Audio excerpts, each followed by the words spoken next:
You're at the Coaching Inn, 3D Coaching's virtual pub, where we enjoy conversations with people who are engaged in the world of coaching.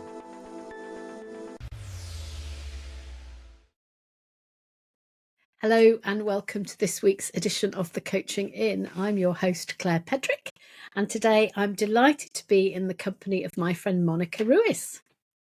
Hello. Hello, Monica. We often talk, don't we, in coaching about transformation, and sometimes transformation is in a moment, and sometimes the transformation is over time, and sometimes it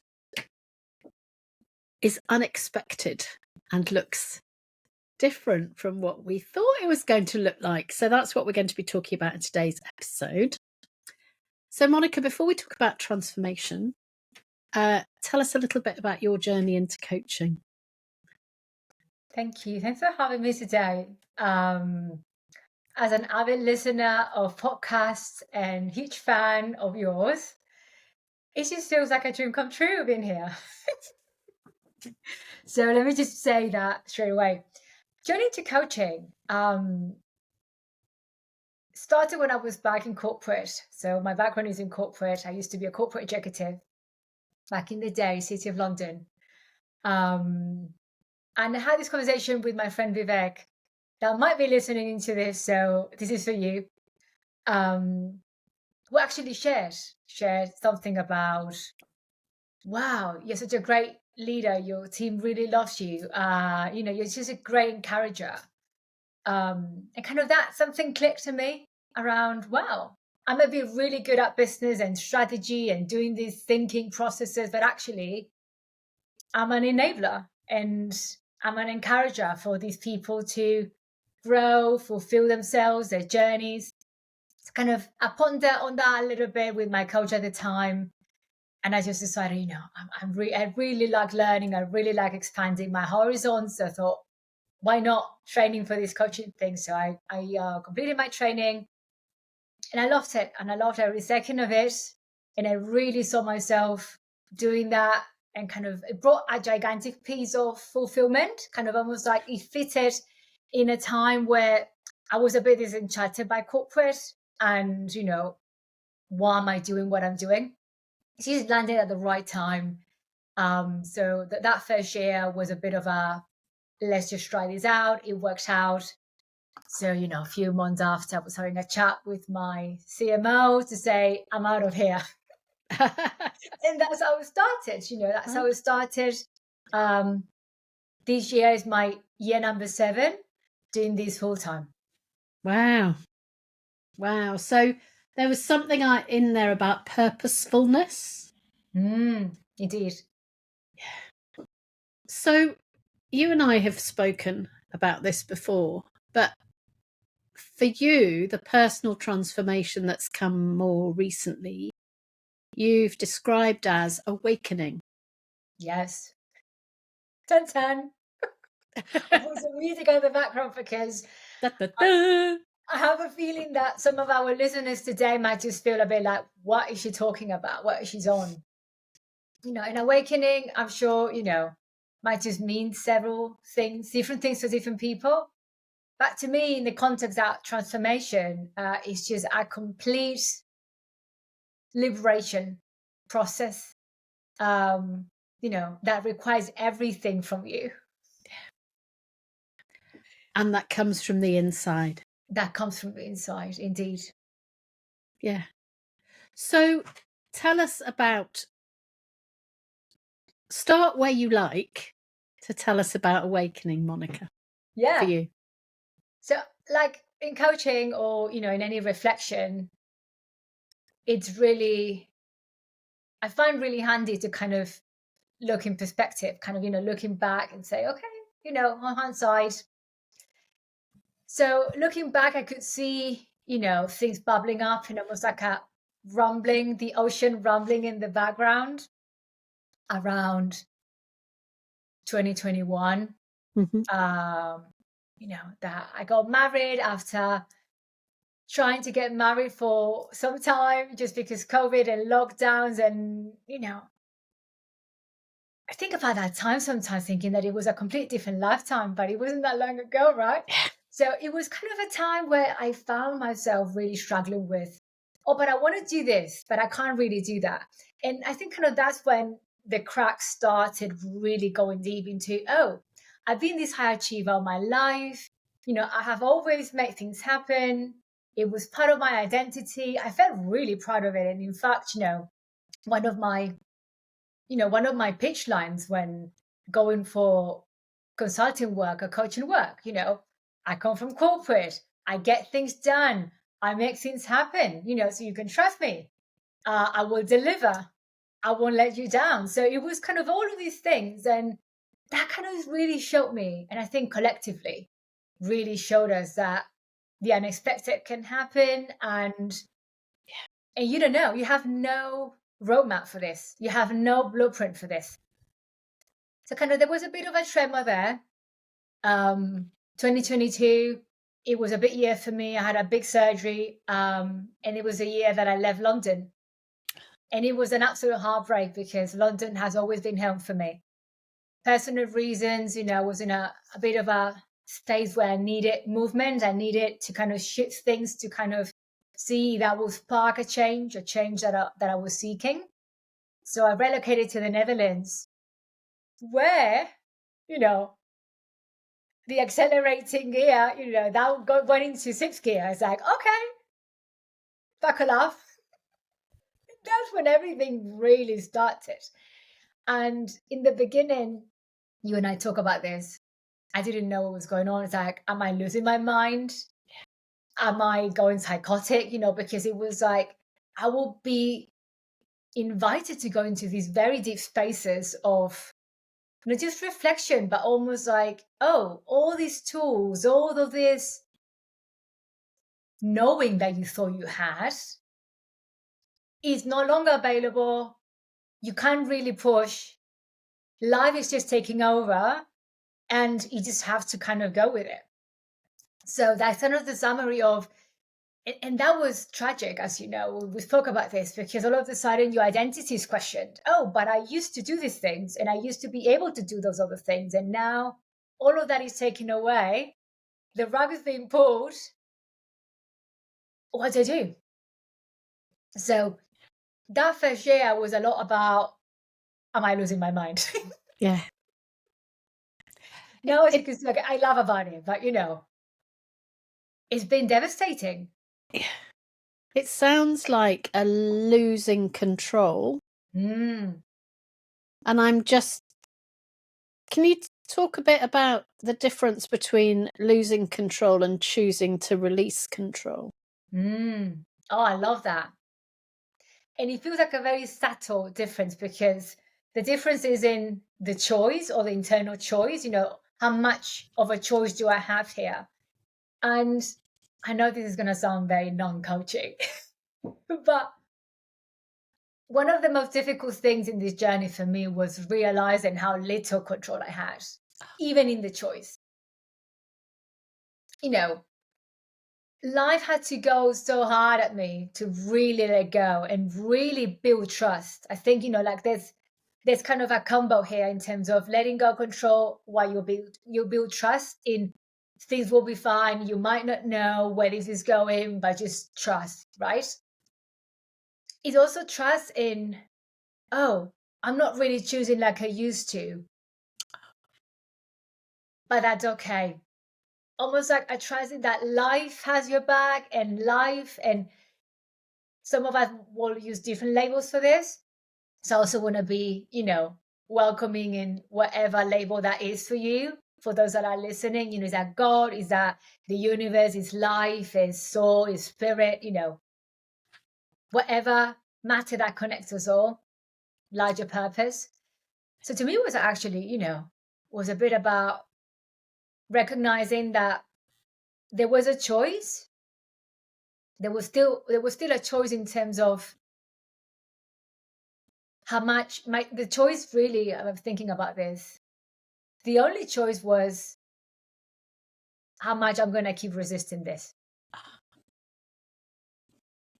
That was really the ultimate choice. And the more that I've resisted, the harder it got. So it was something about surrendering to something outside yourself. Absolutely. That is happening within yourself. Yeah. And I know you had some company on the journey. Yes. 'Cause Like yourself. And we have a mutual friend who was experiencing something similar and different during this time. Hello, Todd. I'm sure he's going to be listening. So he still is one of my lifelines, because in all of this, and to me, this awakening journey started, and again, I'm seeing this right now in a lot of peers, in a lot of clients, in a lot of friends within my network. And we collectively are going through a gigantic shifts in consciousness. And this awakening or deep transformation, whatever you want to call it, it's happening at different layers, degrees, and intensities. Also, I'm learning that it's different for every person. So I just happened to be really lucky to find someone that understood that language and kind of was really able to provide some reassurance, I think, around you're not going crazy. This is okay. You've got this. And because of his background around, working with the shadow and working with the darkness and, kind of really embracing that, wholesome acceptance around, I am okay. He provided a vital support, especially because for me, everything started with the rise of darkness, the rise of aspects of me that I wasn't, until that point, I didn't accept. I wasn't willing to embrace. It's like, no, that's not me. I'm a good person. A good person doesn't do this. So he was pivotal in really bringing compassion, bringing understanding, bringing softness into, you are embodying the qualities of being alive. You're embodying the qualities of life. And that's a spectrum. And in your little understanding of the world, that is good, that is bad, might be different for someone else. The journey is embracing it all. Doesn't mean that you're becoming it. And again, that's why the identity piece is also quite important in the journey, to really almost position it where it belongs, because you're kind of becoming an instrument of life. So life is becoming you, you are embodying it, but you're not it. And to me, that was a distinction that kind of came further along the line of, oh, I'm not these things, or because I have access to these things doesn't mean that I need to action them. Doesn't mean that I need to kind of take action on them. So the subtle layers and kind of came after, first was, it was a big bang. It was the explosion. Everything was contained. It had to expand. It had to grow. It had to go. So that was kind of the first piece. And as you know, I'm working right now around this grieving, loss, the meaning and the significance around it. But yeah, it was devastating. All these things that I held precious, that I identified with, gone. Then who are you anymore?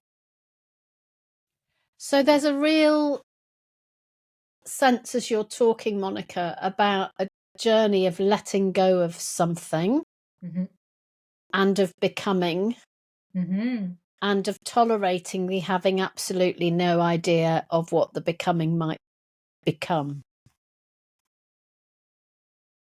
Not only tolerating, but being okay with it and embracing it. To me, and I'm really honest with this, I haven't got there yet. Yeah. There's days that are better than others. There's some days where I wake up and I feel absolute possibility in me, and that feels so expanded and so glorious. Like, wow, anything is possible, because like the saying goes, when nothing is certain, everything is possible, right? And that feels expanded, and that feels sublime, and that feels gorgeous. And some days that feels like you're literally looking at the abyss. And then you feel lost, and it's like, almost like a vertigo feeling of, this is kind of very deep, and where does that go? So, and again, it's kind of also recognizing how much the mind is always trying to make stories out of everything. And to me, that's, that was the key aspect that really unlocked a lot of the suffering, Mm. the choice of suffering, really, because if you are able to be with what it is and not make a story out of it, it's going and it's coming and it's leaving, Mm. then it becomes, you're much more in flow. You're flow.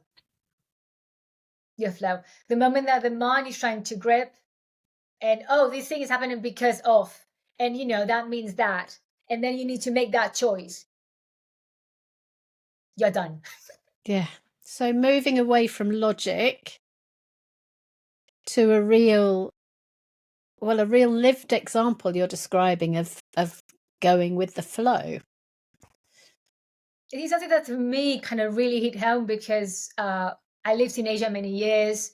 I really embraced Eastern philosophies, Buddhism. I'm a meditation teacher. Many of my personalities and gigs, alongside coaching, is meditation. I've been meditating for 2 decades, and it really hit true for the very first time. It's not this idea of flow, this constructed idea that then I choose when I'm flow. No. Flow is you let go of the control. Flow is you are the water that runs down the stream, that doesn't question if there's a waterfall coming, or there's a bug that is, interrupting the flow, or there's a stone that makes it, that is changing direction. Water doesn't question anything. Question just flows. Water just flows. It's kind of it. And there's the concept of it, and there's the richness of the layers of how all of that kind of lands and it gets embodied. So there's a letting go. Letting go, acceptance, and trust. That doesn't mean, again, that kind of we are going into these, I think because of my, I've always been reading and interested in things. There was this time that I felt really nihilistic, like, this is just the end, there's nothing, right? Like, okay, absolute thinking, here it comes, maybe what it is something else. It's just that you don't know, and you might not have to know, and that's okay.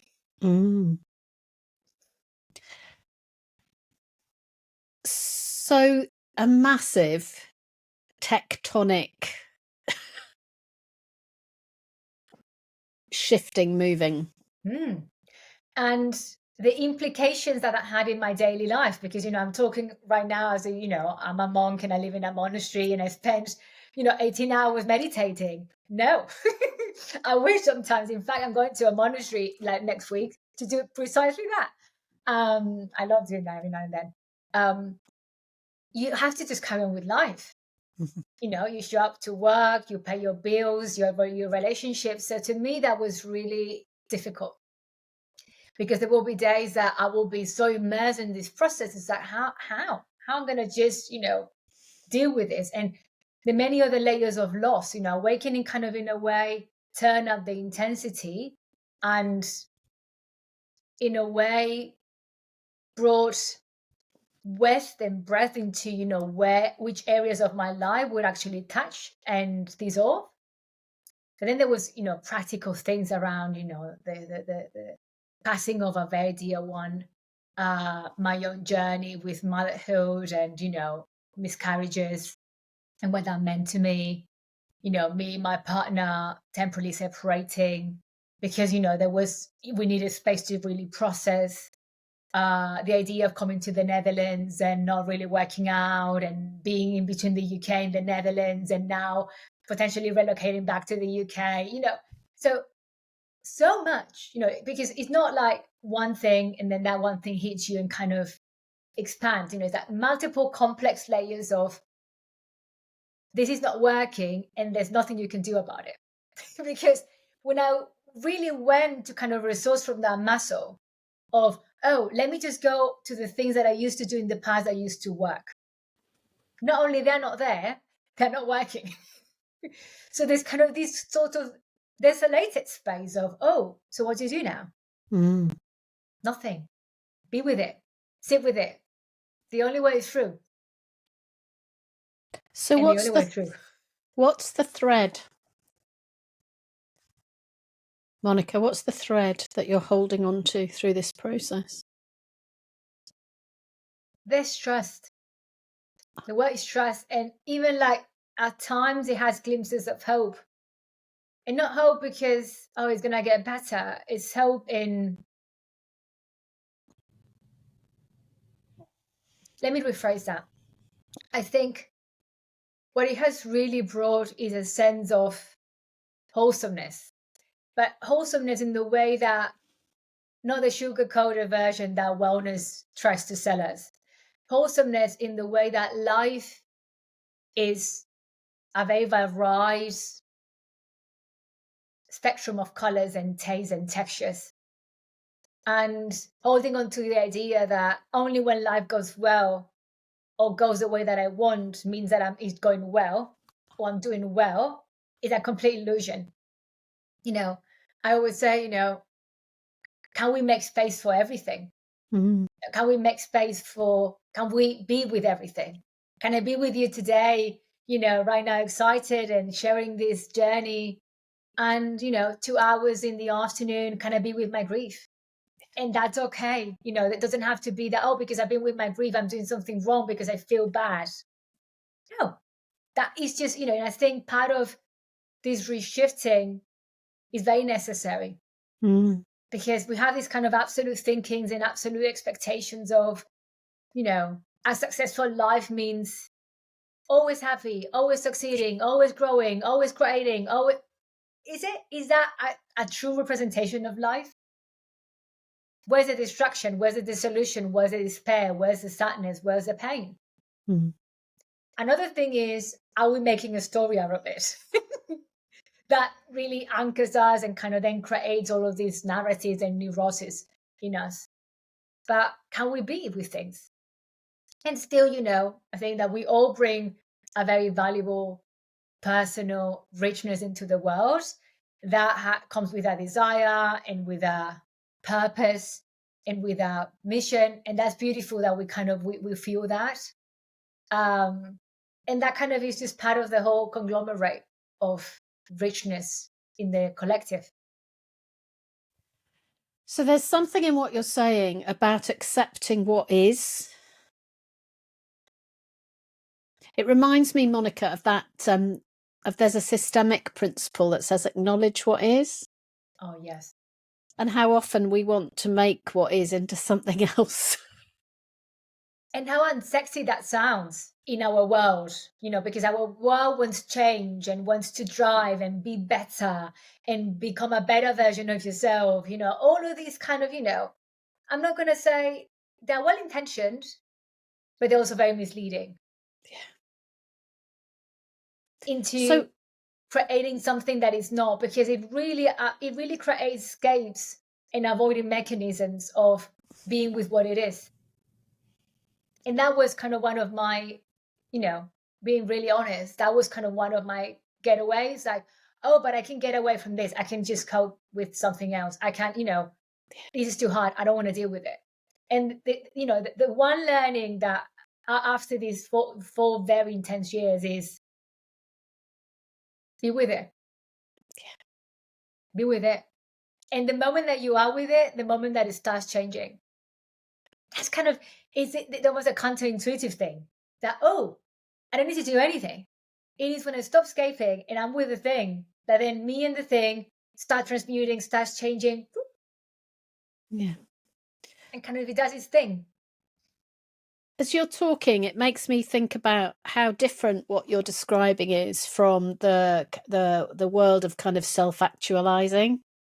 I can have anything, I can be anything, I can do anything, and it can eternally get better and better. And I think that there's some danger in the world that we inhabit in our work, that can, if I read more, do more, meditate more, pray more, whatever more, I can make things happen. And what you're describing is something quite different. It is the destruction of that paradigm, really, because I have inhabited that paradigm all my life. And in one of my darkest moments, I could really see where that was coming from. That was coming from not enoughness.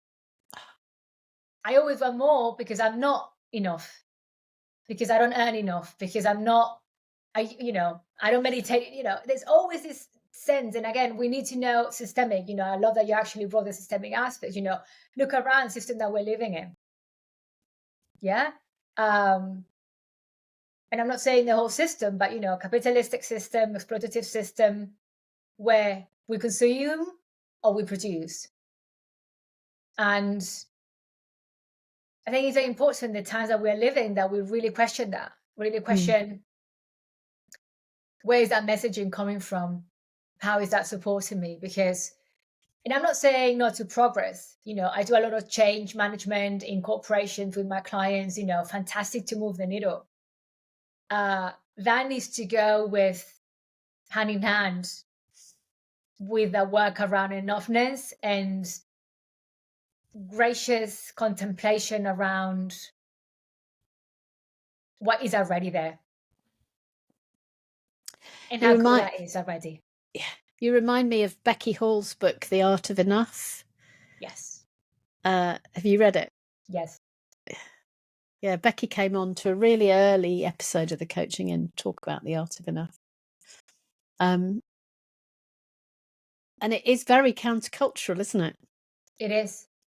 Also because we're really, and the times that we're currently living, which are really pushing us into further division, further absolute thinking, is this or is that? And life is the opposite. Is, can these two things be?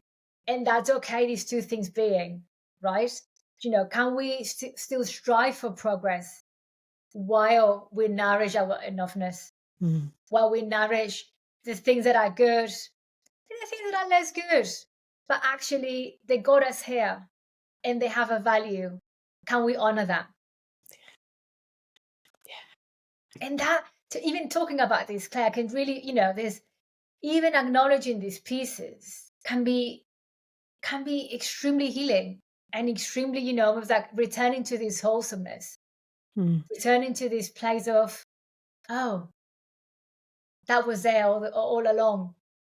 That's why, this process is very internal. And to me, someone that I have always considered myself very social, very active, these few years felt really weird because I became a bit of a hermit, like, really being with the feeling and kind of, practicing this reflection is necessary kind of, to really looking, not from a point of view of creating barriers and becoming more individualistic, but, I always say this, you can't explain how a strawberry tastes until you have tried it.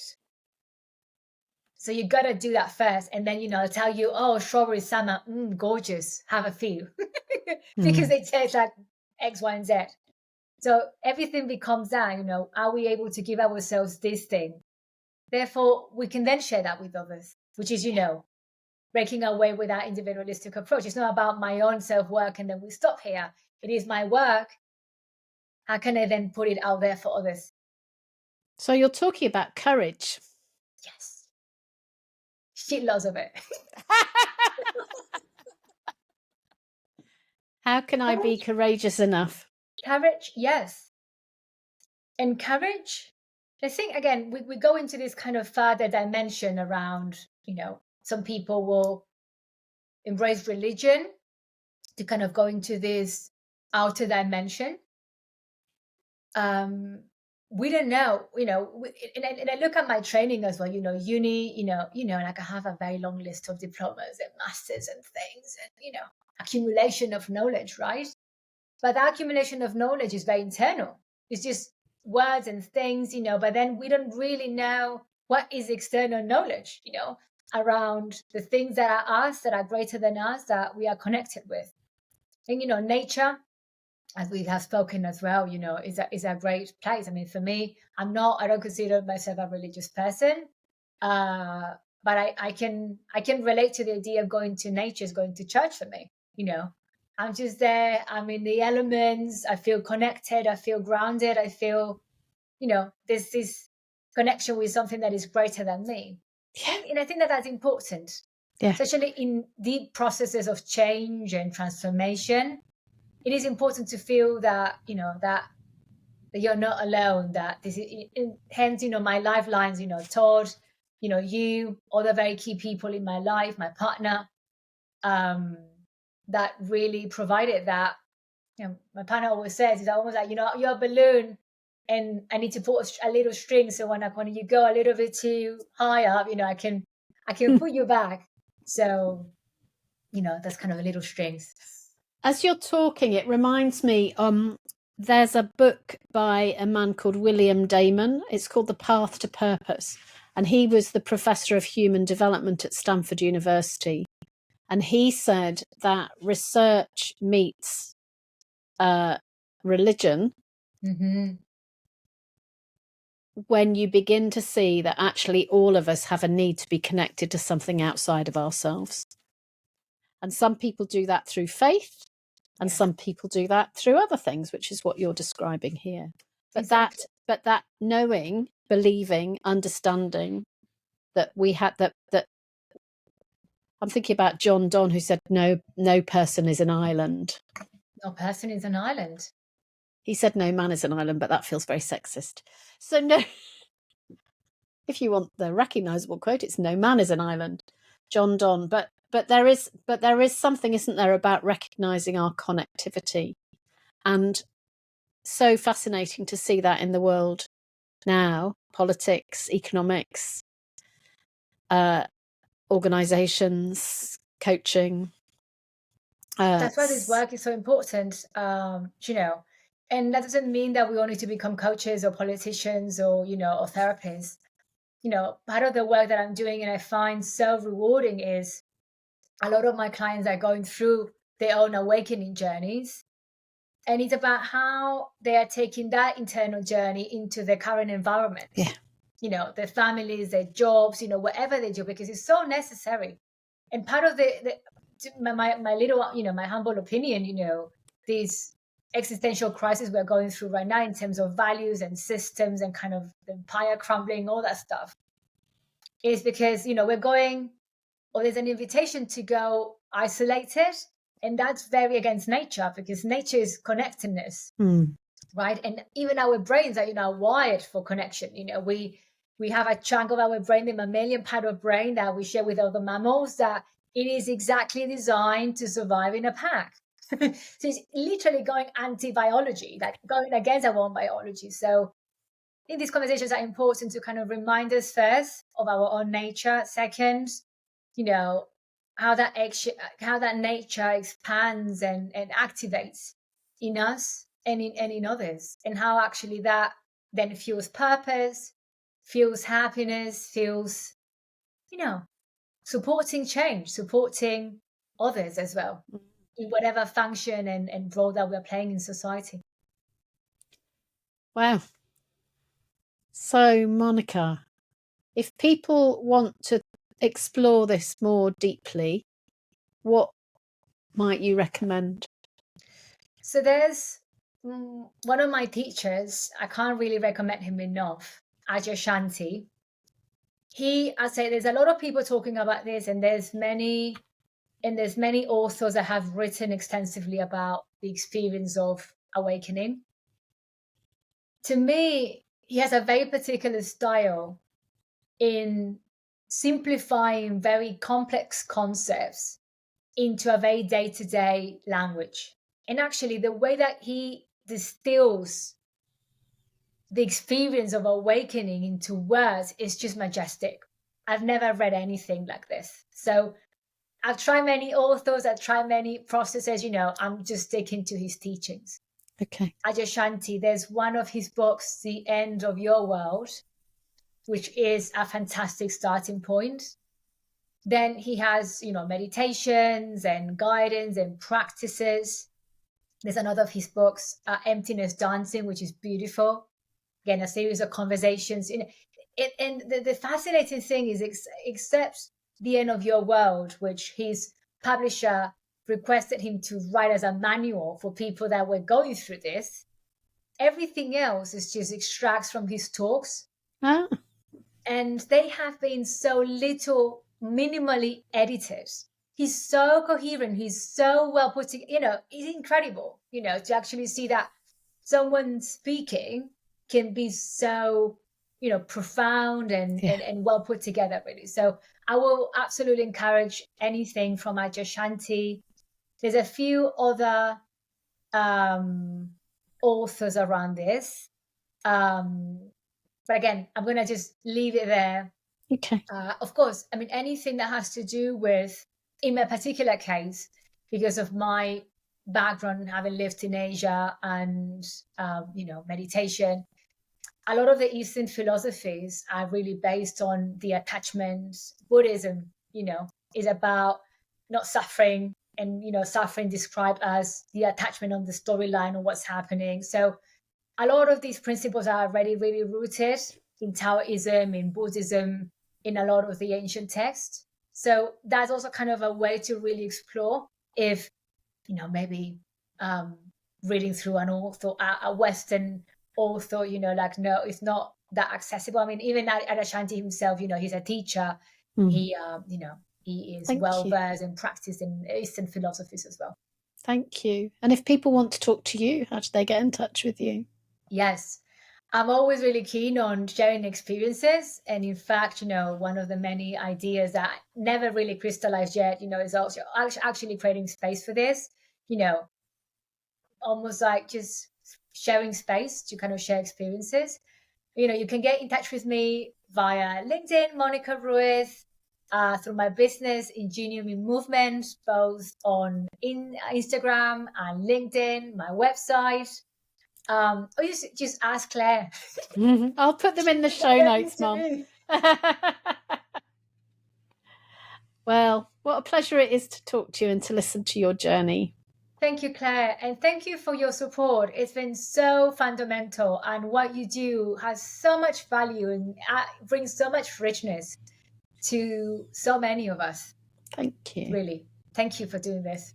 Well, thank you for coming, and thank you everyone for listening. We'll be back next week with another episode. Bye-bye. Everyone. If you've enjoyed what you've heard today, we'd love you to share the podcast with a friend or leave a comment on social media. And if you'd like to become a regular at the Coaching Inn, you can subscribe on Podbean and all major podcast channels.